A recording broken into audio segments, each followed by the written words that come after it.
I love Pixar, you love Pixar. So let's talk about them, shall we?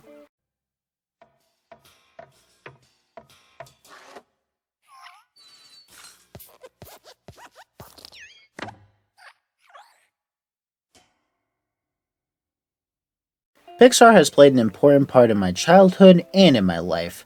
And I remember a few years ago, I did a worst and best Pixar list. So I figured, why don't I do it again? I already watched every single Pixar movie, including their latest film, Turning Red.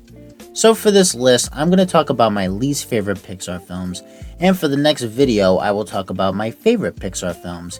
And because the YouTube algorithm loves clickbait, I decided to name this video The Worst Pixar Films, because, let's be real, no one's going to click on a video that says the weakest Pixar films. And I'm going to be real with you guys, apart from 3 movies, some of these movies I picked aren't even that bad. They're just considered mediocre or below average. Also, this video is just stalling because I'm still working on my regular show video. Please be patient, that video will come eventually, okay? Cool. But enough stalling, let's jump in.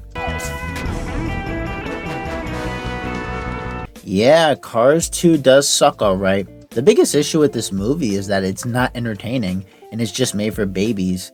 And more importantly, instead of this being a sequel as it should, it rather feels like it's a spin-off movie. The spy elements are pretty generic, it's not all that creative, the characters are beyond stupid and unbearable, and although the animation does look nice, it doesn't change the fact that it's a terrible cash grab to an already existing cash grab. But at least with that cash grab, it had emotion and heart. You know what? I would rather rewatch Shark Tale than this piece of shit. At least with that movie, I could laugh at how bad it is. But with this movie, I don't feel anything. It's a hollow experience that I truly hate. Alongside The Good Dinosaur, it's one of those more forgettable Pixar films. The problem I have with this movie is that it's fairly generic, especially with its concept. You have this princess who's rebellious against her parental figure because she wants to be in control of her own life. Yeah, does that sound familiar? And what separated Pixar from Disney to me personally was the fact that they didn't rely on one gimmick. They did something different with each movie, for better or for worse. With Disney, they constantly relied on the Disney princess gimmick, because that's what made them money back then. With Pixar, they do something different for each movie, and sure, it's kind of formulaic, especially with their later movies in the 2010 decade, but I still found it being good, because they still kept on experimenting, and they were still pushing new grounds back in the day. This is just one of those movies where they decided to cash in on Disney's gimmick since Disney was cashing in on their gimmick, which was Cars. Even when you put that aside, the story and the characters have been done to death way too many times. Hell, even the animation in this one is pretty mediocre, so this is one I'd rather skip. Yeah, these movies have a similar problem now that I look at it, because The Good Dinosaur is another movie that's pretty weak in terms of story and characters. In terms of animation, oh my god, it looks outstanding. Like the landscapes, the water, the trees, it looks breathtaking. But then you put in the goofy ass dinosaur designs and it completely takes you out of the experience. I think what makes Good Dinosaur worse than Brave is that Brave's concept was bland from the start. The Good Dinosaur's concept is actually pretty interesting. What if the meteor didn't hit the Earth? They could have done so much with this concept. Maybe they could have made another WALL-E and just have the animation do the talking, not the dinosaurs. And they would let the story unfold, showing Arlo get his way back home, just simply by the animation. But nah, they have the dinosaurs talk because babies are so stupid. What can I say? This movie is not really worth talking about. It's easily one of their more forgettable films. Next one.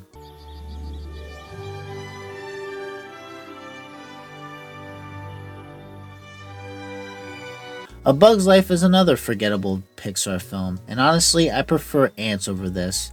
And I get that movie was made to screw over Pixar, but still.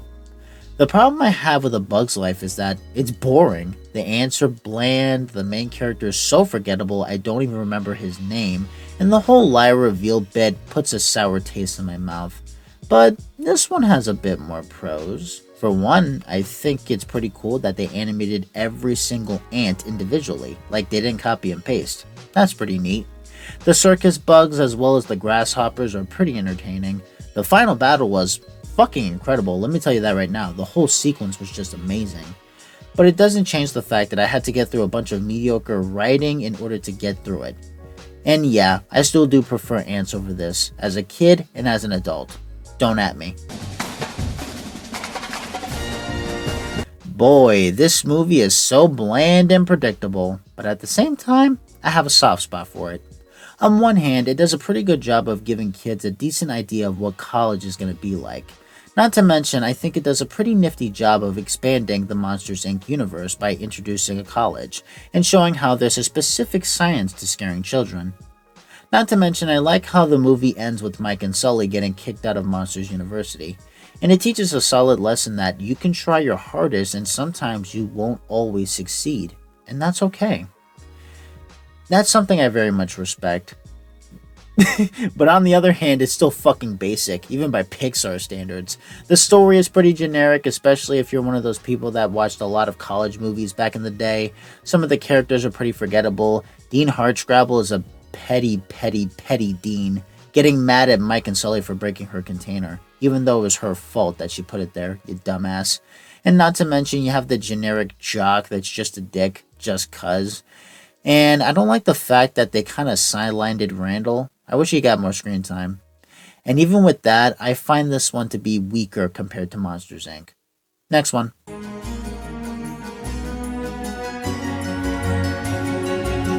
Onward is not that great. I do like the themes, but it's still a pretty generic questing story. Also, they factor in the whole, we used to do magic before, but then they got lazy and started using technology bit. I mean, there are some pretty good elements in here. Like, I like the characters in here. Ian's pretty relatable, the Manticore has some pretty funny laughs, and the heart is in the right place. And not to mention, Ian's mom is thick. Other than that, it doesn't change the fact that the story is pretty predictable and beyond overused. And we have the worst character in the movie, Barley. The problem with Barley is that he's too insufferable to deal with. If he was a side character, I wouldn't mind, but no, he's one of the main characters. And also the whole van thing was pretty stupid, and at the end of the day, this movie didn't really hit me emotionally like Pixar's previous works. It's a rather mediocre film.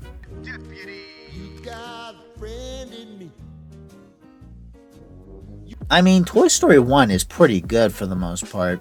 I like the imagination, I like the creativity, and it is pretty funny.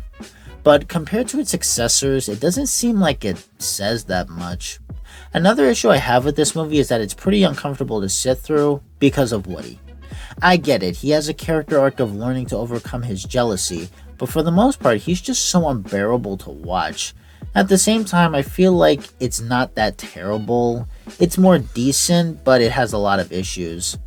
Crazy. Pixar didn't want to use Katzenberg's version of Woody, but they still managed to make a Woody that's pretty insufferable for the most part. It's me and you, boy. I have mixed thoughts on Toy Story 4. I think the animation's beyond incredible. It's decent in terms of its humor, and I've kind of warmed up to the ending, especially when you've watched previous moments in the sequels where he considered leaving. He almost left Andy and his friends in TS2, and he almost left his friends for Andy in TS3. But I still have a lot of issues with this movie, and the biggest issue, it still doesn't need to exist. I'm sorry, nothing will ever top TS3. And I get the purpose of TS4 is that it's meant to be an anti-Toy Story movie, but it doesn't change the fact that it shits all over the original trilogy. Not to mention there's lots of contrivances in here. Some of the characters largely get overshadowed in order for Bo and Woody to take the spotlight. Buzz gets completely stupefied in this one. The duck and the bunny were annoying as hell. And overall, it just feels like it's copying elements from its predecessors in order to make it Toy Story. Get it? Make it Toy Story? Okay, I'm sorry. So yeah, it's a mixed bag now that I look back on it.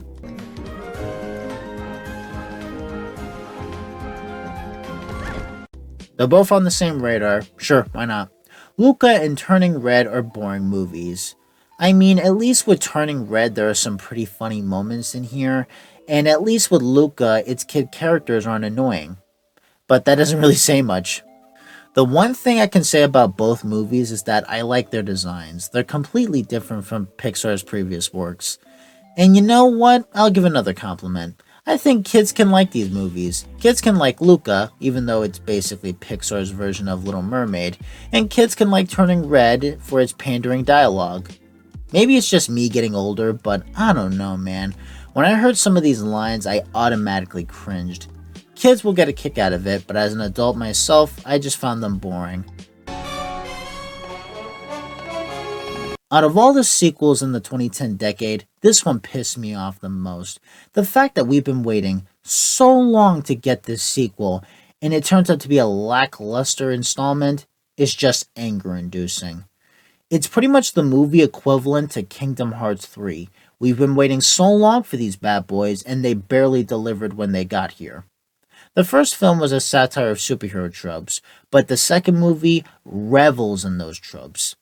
Yeah, I think you guys can see the problem here.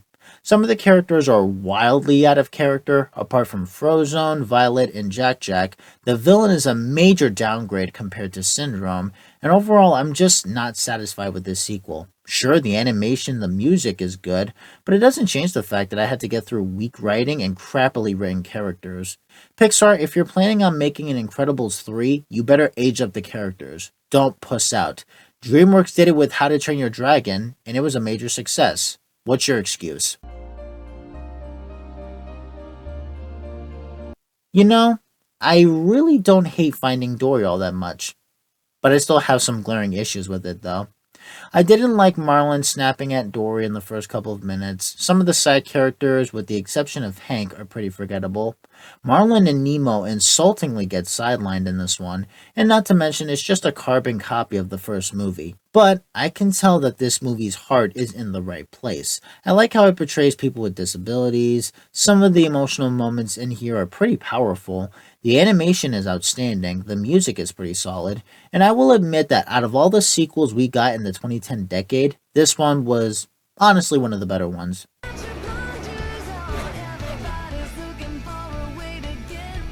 Cars is kind of boring, but not all the time.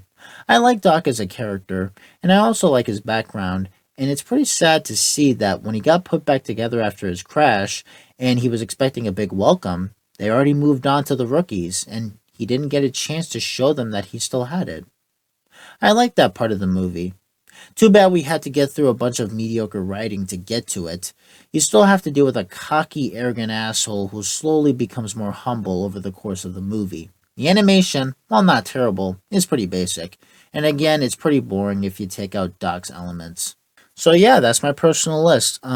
If you guys have your own personal list of the best Pixar films or the worst Pixar films, tell me in the comments section below. And while you guys are arguing in the comments section, I am going to work on 2 videos. The best Pixar films and ranking every regular show episode. Peace.